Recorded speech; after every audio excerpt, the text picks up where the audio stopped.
Hello, how are you? In today's video, I'm going to talk to you about 8 common mistakes that most people make which prevent you from burning fat more quickly. A lot of people tell me that they're trying to lose weight, but they can't get the results they'd like, considering the effort they're putting in. Maybe you're making one of these 8 mistakes that I've listed here. Stay with me until the end, because you won't want to miss this. First of all, if you're new here, take a moment to subscribe to the channel and turn on the notification bell. I post new videos every day. You're going to love them, so make sure to subscribe. If you know someone who wants more tips about weight loss, fitness, and health, share this video. Let's work together, you and I, to grow this chain of positivity, because that's what I want most for this channel. I brought these tips for you because a lot of people tell me in the comments that they've been trying to lose weight for a few months, they don't know what else to do, they're not seeing much progress despite their efforts, and they want to know why this is happening. And we know that the prevalence of obesity and being overweight is increasing more and more. This is concerning, not even from an aesthetic point of view, but really from a health perspective, because obesity and being overweight are closely linked to various diseases in some people. And many people want to lose weight for health reasons. So I brought you some tips here about certain mistakes people make that hinder the weight loss process. The first mistake that many people make is neglecting the amount of protein they consume. Protein is a fundamental structural nutrient that allows you to build muscle tissue, especially if you're doing strength training or training specifically for that purpose. But it's no use doing training if you're not meeting your protein needs throughout the day. So this is an issue where many people end up going wrong because they reduce their protein intake. In addition, protein helps you stay fuller throughout the day and lowers the glycemic index of your meals. So it's a good idea to consume small amounts of protein throughout the day, not just at lunch and dinner, but also at breakfast, snacks, and supper if you have those meals. Of course, never overdoing your daily protein intake, which should already be set for you according to your weight and physical activity. The second mistake that many people make, which stalls their weight loss process, is treating all calories as if they were the same. For example, someone might think it doesn't matter whether they consume 100 calories from an apple or 100 calories from chocolate. It's different. The insulin release is different. The metabolic signaling, the hormone release you'll experience is different. So this can slow down and hinder your weight loss process.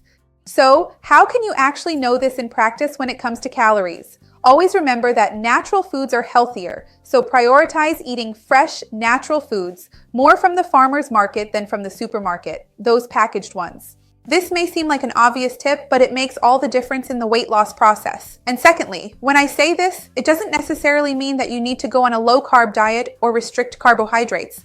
But be careful with foods that have a high glycemic index. In other words, you don't need to stop eating carbohydrates, but choose foods with carbohydrates that are released more slowly.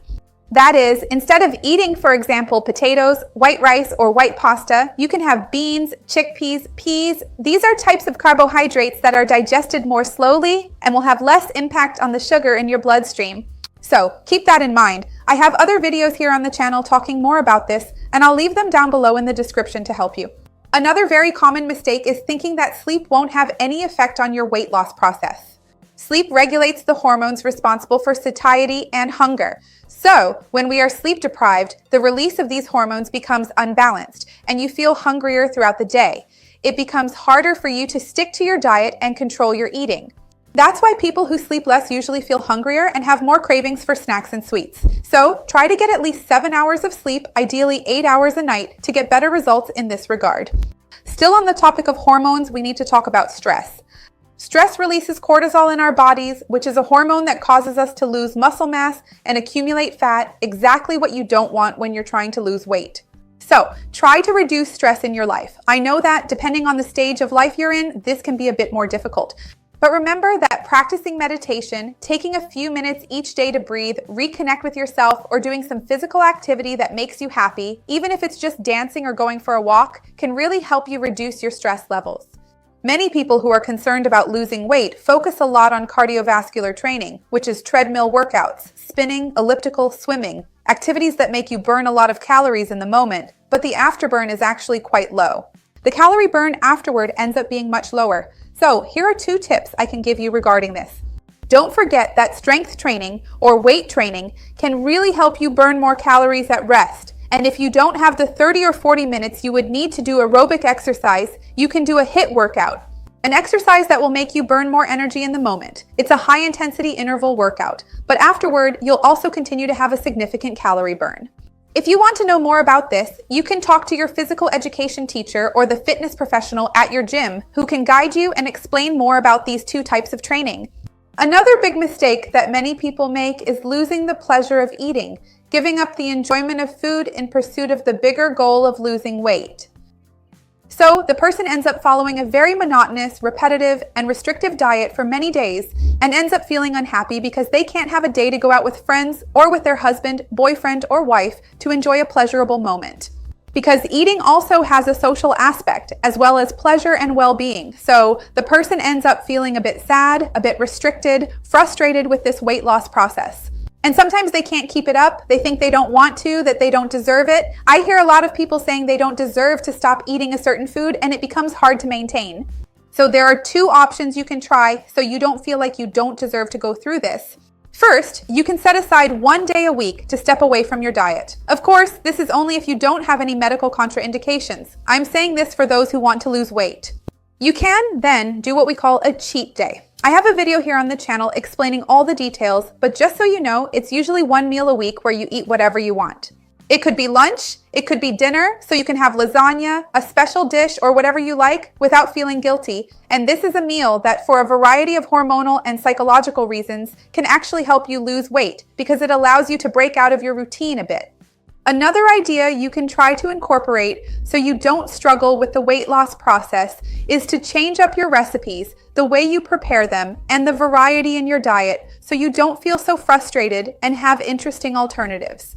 For example, here on the channel I have an alternative to mortadella. I make a mortadella here that is super healthy so it fits into your diet.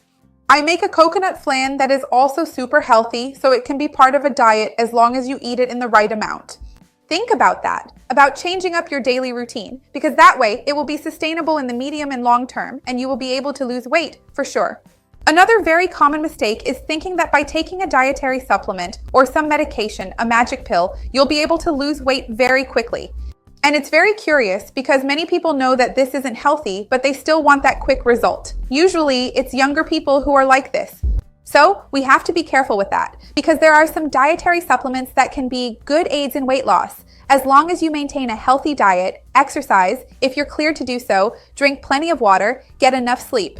They can help you in the form of teas, in the form of juices. I even have videos here on the channel about teas to reduce bloating, detox juices, which can help you.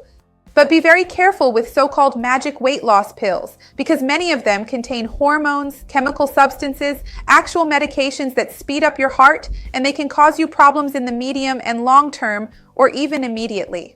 We know of some very serious cases of people who have even died from taking some of these medications that speed up the heart. So be careful. Don't put your health at risk.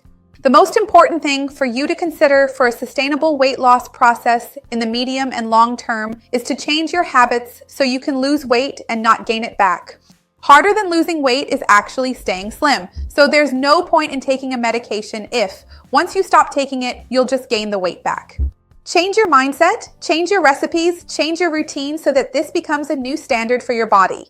And another very common mistake is thinking that there's only one way to lose weight, that there's just one type of lifestyle or diet that will make you slim down. Some people think they'll only be able to lose weight if they fast, or if they spend 5 hours a day at the gym, or if they do a really extreme calorie restriction. That's not true. There's what we call biochemical individuality. What works for me might not work for you. For some people, it's totally fine to do 16 or 18 hours of fasting and lose weight that way. Other people might need that routine of breakfast, morning snack, lunch, afternoon snack, dinner.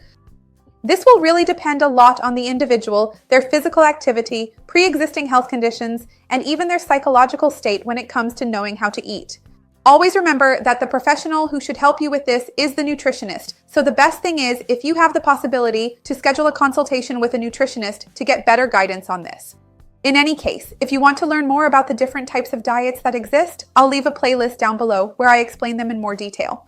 Now tell me down here in the comments if you were making any of these mistakes and just realize that this is what you were doing. And if you're going to change to try to lose weight more effectively now, let me know down here which mistake you were making. If there's any other mistake you were making that I didn't mention here, tell me about it. I would love to read your comment. If you know someone who could benefit from this video, share it with them. Let's work together, you and I, to spread this chain of good, because that's what I want most for this channel. And speaking of helping each other, like the video, it really helps me out and supports the channel a lot. And subscribe here as well. I have new videos every day with tips on fitness, health, nutrition, and lots of wonderful healthy recipes that you won't want to miss. See you next time. Bye.